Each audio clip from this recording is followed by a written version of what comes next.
So yeah, that was the Amazing Spider-Man, and jeez, like I said, there's this mid-credit sequence where Kirk Connors is being led into his asylum, and there's this mysterious man in the cell with him. It's some actor playing Willem Dafoe. I mean, he's supposed to be playing Norman Osborn, I assume, alias the Green Goblin is probably who's meant to be. But honestly, he just comes off as someone doing a Willem Dafoe impersonation. Like, did you tell him about his parents? Because there's this big mystery regarding his parents, remember, that we're maybe gonna get to the bottom of next movie or something. And Kirk Connors was like, "You should leave him alone. Leave Peter Parker alone. Leave him alone." We should leave the Leave Britney Alone guy alone. That meme's played its course. I always felt kind of sorry for that guy. Anyway, having seen the movie, having gone over it, you know what really jumps out about it at me? It's that nothing really jumps out at me. It, for one thing, the characters. This is a very, very character-driven movie. It all has to do with the interplay between the characters and their relationships with one another, but say what you will about Sam Raimi's films, and there's a lot to say. People have many valid complaints, I'm sure, but the characters were memorable. All of it. You remembered everyone. Uh, he, he managed. James Franco as Harry Osborn, Willem Dafoe as the Green Goblin. Even that car thief. The thief who shot Uncle Ben. You remember him? With the shock of white hair. Like Gordonless expression.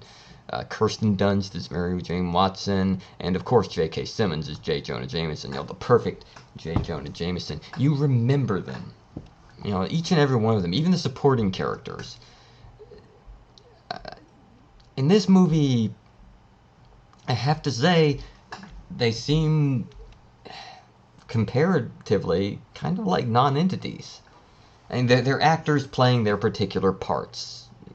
They're fulfilling the roles that the story asks of them, being their archetypes. There's the concerned, wizened mother figure, the sacrificial Uncle Ben, the belligerent police chief, the perky female sidekick. So, yeah, I do kind of miss Sam Raimi. I miss his bombacity, his joie de vivre, the sense of fun and adventure that he brought to the franchise. This Spider-Man, Andrew Garfield Spider-Man, he flies around the city, a city which does not seem as vast or as impressive or wondrous. Tobey Maguire once recorded a line for the Spider-Man video game that the city was his playground. This city does not feel like a playground. It feels like a city, just a city. And Spider-Man, he's a vigilante, more so than a superhero. Tobey Maguire's Spider-Man really seemed like a superhero. He seemed larger than life, kind of garish and cartoonish, fighting supervillains. This Spider-Man, he's more grounded in reality, which is not a bad thing. But, it's a trade-off. You have to lose something. And that something that was lost was something that Sam Raimi did very well. So, I guess that's it. I guess that's all I have to say, really. Other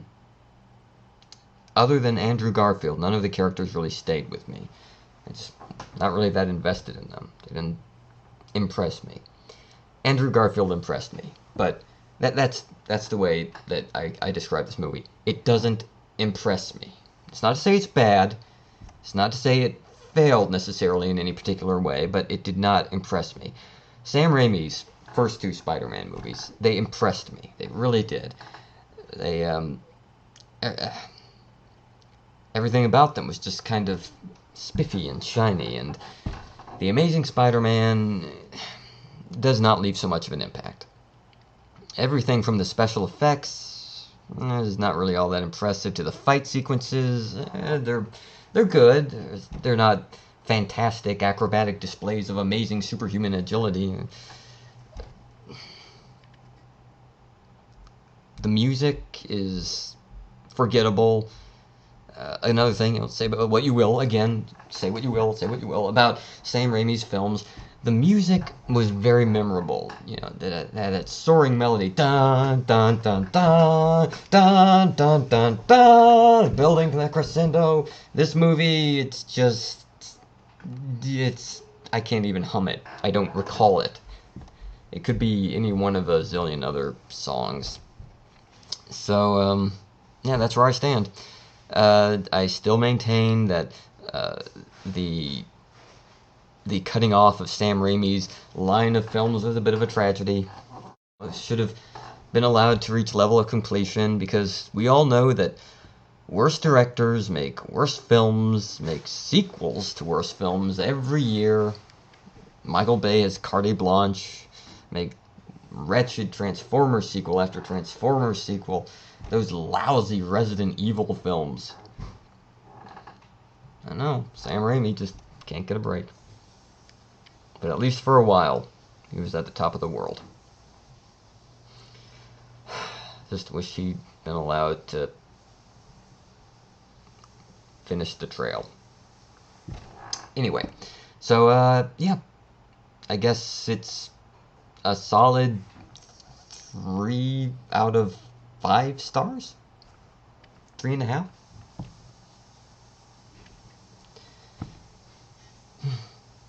Spider-Man. Maybe I'll change my mind if I see it again.